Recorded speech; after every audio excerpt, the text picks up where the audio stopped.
Hello, friends of Sudoku, and good morning. Welcome to the New York Times Hard Sudoku Puzzle. Today is Wednesday, October 18, 2023.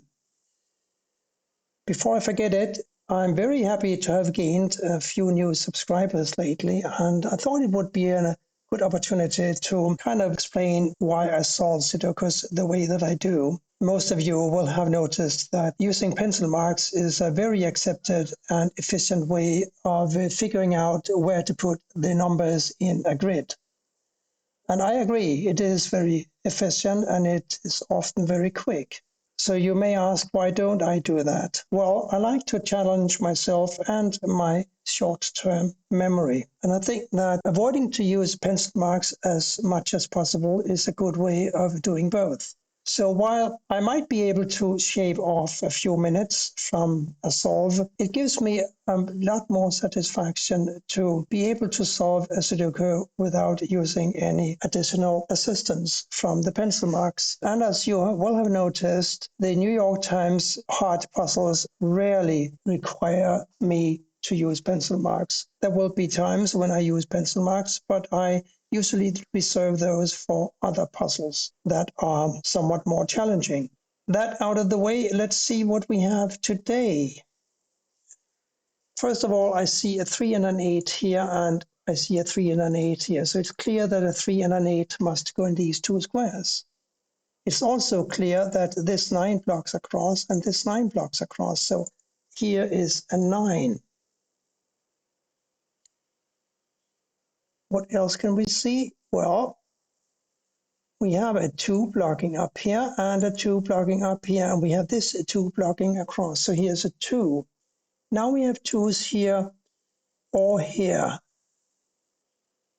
And we can place a 2 in box 6 now. Can you spot the reason why? Well, look at this 2 blocking down and this 2 blocking over. It's clear that one of these squares must be a 2. This goes to 2, as I like to call them, blocks these 2 squares.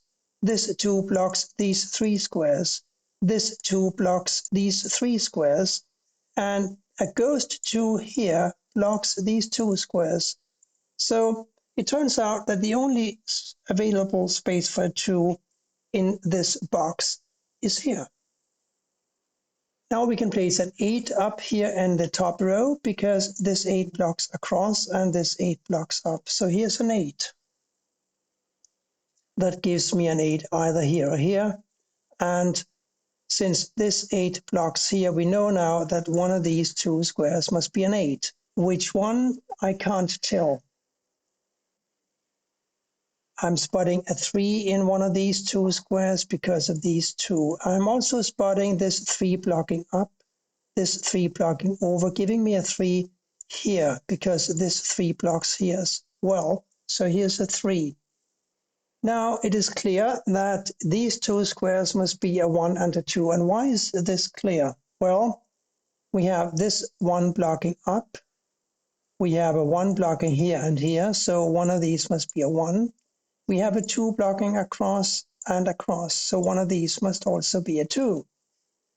And that leaves only 3 more digits to be found for these 3 squares, and they must be a 4, a 9, and a 7.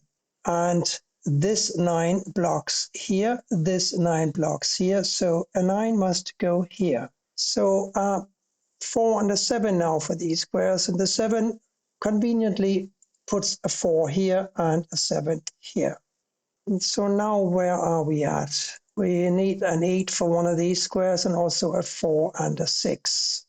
Let's see, 6 blocks up, 6 goes here or here, 4, 4. No, I don't think I can do much about that. 4, 6, and 8 here, 6. No, I'm not seeing it yet. Here, however, it is clear that we are looking for a 1, 5, and a 9. And we got these 2 9s blocking these 2 squares, so here's a 9. We got this 1 blocking up, so here's a 5, and here is the 1. Does that enlighten me any further? These squares now must be a 4, 7 and a 6. No, no, actually they don't. Interesting. Let's look at these two. They must be a 7 and a 6. Also not possible. So we need a 1, 2, 4, and a 6 to complete row 7. There's a 1, 6 here, so this is a 2, 4. There's also a 6 here. So it's clear now that one of these must be a 6. And that gives us a very important piece of information. And the information is that since this square can't be a 6 now, because a 6 must go here or here, and we have this 6 blocking here, there's only one square left in the column that can be a 6, and that's here. We said that these have to be a 6 and a 7, didn't we? Now this 6 forces a 7 here and a 6 here. So now we have a 7 here or here. Didn't we talk about something else that had to go there, or am I mistaken? Well, time will tell. These two squares must be a 4 and an 8 now. The 8 blocks over, here is a 4, here is an 8. Now this 8 blocks across here, and this 8 blocks down here, so here's another 8.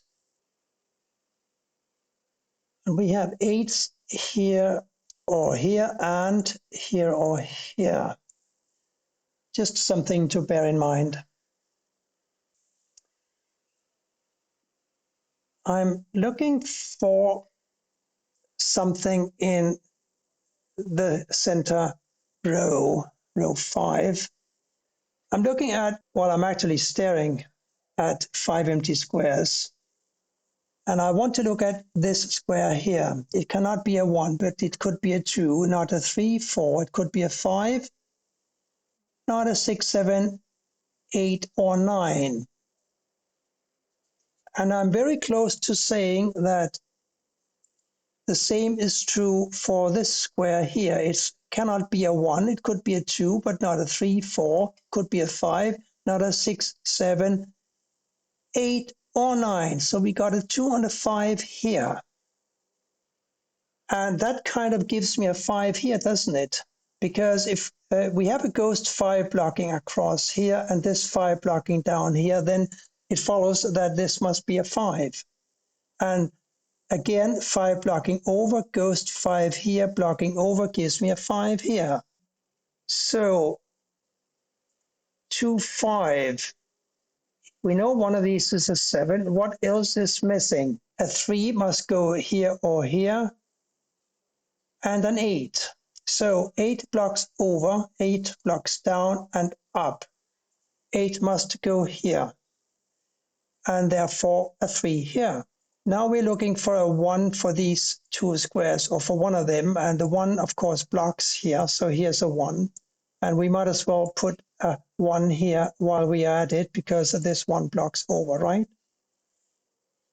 But back to this square here, it must be a 7. And now we have this 7 blocking across like so, therefore 7 goes here.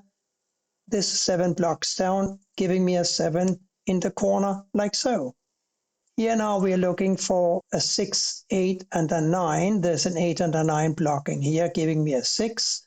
There's an 8 blocking here, giving me a 9. And here is the 8. Here we're looking for a 2 and a 4. I don't know what to do with that yet, but let me look at these two squares. They must be a 3 and a 4. And I don't know what to do with that, but I know, therefore, that this has got to be a 1. So now a 2 and a 5 here, and therefore a 4 and a 3 here. 3 blocks up, giving me a 4 here and a 3 here. This square, therefore, can only now be a 4. Now we have a 4 here, because these 4s block across and this 4 blocks up. And that 4 blocks down, this 4 blocks down, this 4 blocks over. Here is a bottom row 4, like so.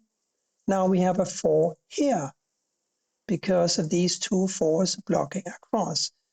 And as we recall, this therefore has to be a 2. We know that these were 2 and 1, don't we? So the 2 blocks up, giving me a 1 here and a 2 here. Now here is a 2, and therefore it follows that this must be a 5. Here an 8 and a 6. And the 8 blocks over, here is a 6, here is an 8. Now here has got to be a 7. The 7 blocks down, so does this 7 blocks across. Here's a 7. And here we're looking for a 9, 5, and 6. 9 and 5 are here, giving me a 6 here. 5 and 9 here. Also 5 and 9 here, of course. No, I will not do a unique rectangle today. I don't think that is going to be necessary. I can enter a 1 here though. 3, 5, 6, 9 across here. 6, 9, this is a 3, 5. 9, 5, this is a 3, 6. 2, 2, 5, 6 across here. The 2 blocks here. The 2 blocks here. Here's a 2.